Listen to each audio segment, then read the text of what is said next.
Selamat pagi, salam sejahtera. Terima kasih kenal bersama dengan saya di Nazalin Unity Channel. Saudara-saudara sekalian, ini keputusan daripada Anwar Ibrahim, kenyataan daripada Anwar Ibrahim yang amat kita tunggu-tunggu. Anwar Ibrahim berkata, perkasa semula ekonomi negara memerlukan kestabilan politik. Secara pribadi, saya bersetuju dengan apa yang dinyatakan oleh Datuk Seri Anwar Ibrahim ini. Kerana pemerkasaan ataupun kemajuan sebuah ekonomi, sebuah negara itu memang tak boleh dipisahkan dengan kestabilan politik. Kestabilan politik ialah pemangkin kepada pemerkasaan ekonomi negara. Sekiranya politik negara terumbang-ambing, bahkan hancur ataupun tidak stabil, ini akan menyebabkan ekonomi dalam sesebuah negara, tidak kiralah negara itu kaya, miskin, sederhana atau sebagainya, itu akan menyebabkan ekonomi tersebut turut terjejas kerana para pelabur sebenarnya pertama sekali yang mereka mahu lihat untuk melabur di sesuatu tempat ialah keadaan politik dan kestabilan politik dalam sesebuah negara. Oleh sebab itulah apabila Anwar Ibrahim mengatakan perkasa semula ekonomi negara memerlukan kestabilan politik, ini adalah amat tepat sekali. Kerajaan Persekutuan hanya boleh fokus kepada pembangunan dan mengangkat semula ekonomi Malaysia ke tahap hebat dengan kestabilan politik, kata Datuk Seri Anwar Ibrahim. Justru Perdana Menteri Datuk Seri Anwar Ibrahim berkata, rakyat pelbagai kaum dan agama di negara ini perlu bersatu padu bagi mencapai matlamat itu. Beliau berkata, ketika ini kestabilan politik semakin menampakkan pemulihan positif dan usaha berterusan perlu dipupuk bagi memastikan ia dicapai sepenuhnya.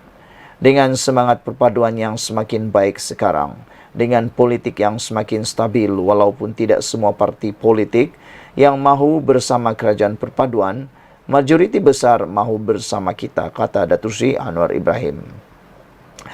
Gabungan Parti Sarawak GPS di Sarawak dan Gabungan Rakyat Sarawak Gabungan Rakyat Sabah GRS di Sabah menentukan supaya kerajaan ini dapat memastikan seluruh kekuatan untuk membela nasib rakyat Malaysia, katanya lagi.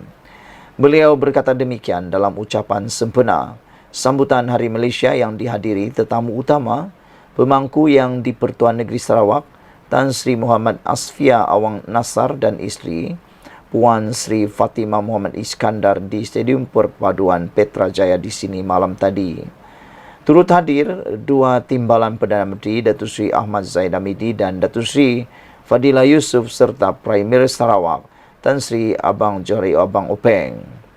Turut memeriahkan sambutan ialah Ketua Menteri Sabah, Datuk Seri Haji Dinor, selain semua Menteri Kabinet Persekutuan dan Sarawak. Anwar berkata, Malaysia pernah mencapai ekonomi yang hebat, namun keadaan kini sudah berubah susulan ketidakstabilan politik. Ekonomi kita sudah merudum jauh dan kita perlu mengangkatnya semula dengan memastikan kestabilan dan mengukuhkan perpaduan, katanya. Menurutnya lagi, dalam usaha mengukuhkan semula ekonomi, Sarawak berpotensi untuk menjadi penyumbang. Hari ini Sarawak berpotensi menjadi tapak pembangunan industri hijau dan hidrogen sehingga meletakkan industri hiliran berdasarkan tenaga diperbaharui, teknologi hijau dan kenderaan elektrik paling hebat di rantau Asia Tenggara, katanya. Berikutan kemampuan Sarawak muncul wilayah paling depan di dalam teknologi baharu itu di Malaysia.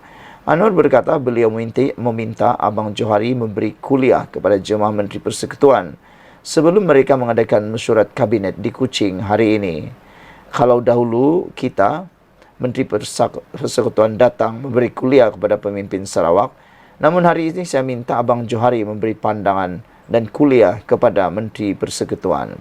Ini kerana Sarawak kini berada di depan dalam pelbagai bidang dan aspek, terutama dalam soal industri hiliran berdasarkan kekuatan tenaga diperbaharui dan teknologi serta beberapa bidang baharu yang diterokai dengan jayanya berdasarkan pelaksanaannya di Sarawak.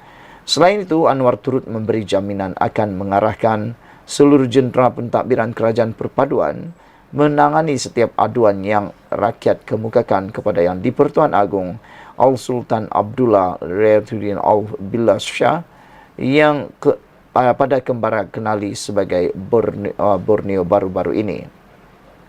Kami selalu saya menghadap Yang di-Pertuan Agung dan Baginda yang masih sangat terkesan, berbicara dengan penuh perasaan sehingga berlinang air mata kerana terpegun dengan kasih rakyat Sabah dan Sarawak kepada Baginda berdua. Namun, sebagai Perdana Menteri, saya terbeban menerima tugas dengan kembara itu kerana Baginda memberikan semua surat yang diserahkan oleh rakyat kepada saya. Saya akan memikul beban dengan memberi jaminan saya akan mengarahkan seluruh jentera meneliti setiap surat itu dan kita usaha menyelesaikannya sebaik mungkin. Mana yang tertinggal atau yang sukar saya akan memanjangkan kepada Ketua Menteri Sabah dan Premier Sarawak untuk mereka bersama tangani, kata Anwar Ibrahim lagi. Sekian dulu untuk kali ini. Jangan lupa tinggalkan komen anda. Sila tekan butang subscribe. Malaysia kita punya, kita juga sama-sama cintai Malaysiaku. Bye-bye. Selamat pagi, salam sejahtera. Terima kasih kerana bersama dengan saya di Nazilin Unity Channel. Dipetik daripada BH Online, Abdul Hadi Awang perlu dikenakan tindakan keluar fatwa persenda undang-undang. Sebelum kita teruskan ulasan kali ini, jangan lupa tinggalkan komen anda, tekan butang subscribe itu percuma, dan share video ini. Saudara-saudara sekalian, Abdul Hadi perlu dikenakan tindakan keluar fatwa persenda undang-undang. Apa pendapat anda semua? Belalang amat tertarik dengan kenyataan Presiden PAS Tan Sri Abdul Hadi Awang yang mendakwa konsep atau undang-undang dilepas tanpa dibebaskan DNAA adalah bercanggah dengan Islam.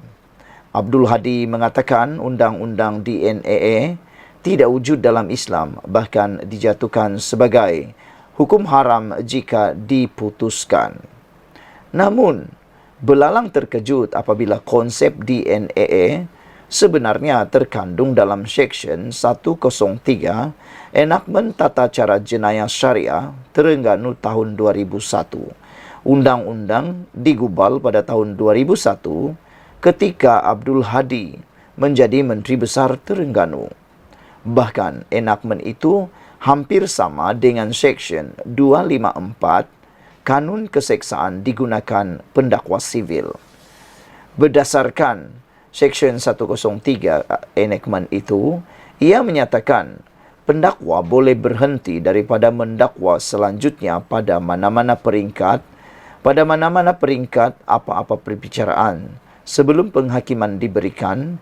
Pendakwa boleh, jika difikirkan patut, memberitahu mahkamah bahawa dia tidak bercadang untuk mendakwa tertuduh selanjutnya atas pertuduhan itu.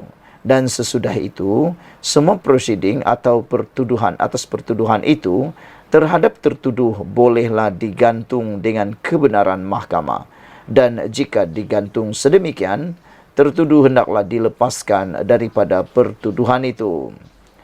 Pelepasan sedemikian tidak terjumlah kepada sesuatu pembebasan melainkan jika mahkamah mengarahkan sedemikian. Nah, di sini amat jelas apa yang didakwa Abdul Hadi Awang DNAA bercanggah dengan Islam amat bertentangan dengan Seksyen 103 Enakmen Tata Cara Jenayah Syariah Terengganu. Belalang fikir, adakah layak seseorang digelar Tuan Guru mengeluarkan fatwa yang boleh mengelirukan ini? Apatah lagi enakmen itu digubal ketika beliau menjadi Menteri Besar. Fatwa Abdul Hadi ini turut mengelirukan parlimen. Belalang lihat Abdul Hadi tidak serik menggunakan agama untuk kepentingan politik. Beliau terus membuat kenyataan mengelirukan agama dan umat Islam. Sepatutnya Abdul Hadi kena berhenti membuat kenyataan seperti ini. Dalam hal ini Abdul Hadi dan sesiapa saja perlu akur dan patuh.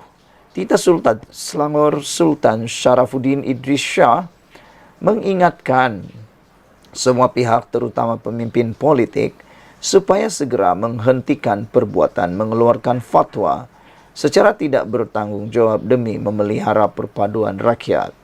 Sultan Selangor bertitah Sekiranya fatwa dibenar untuk dikeluarkan orang dan pemimpin politik, ia akan mencetuskan perbalahan, perpecahan dan keganasan dalam masyarakat yang akhirnya meranapkan tamadun bangsa.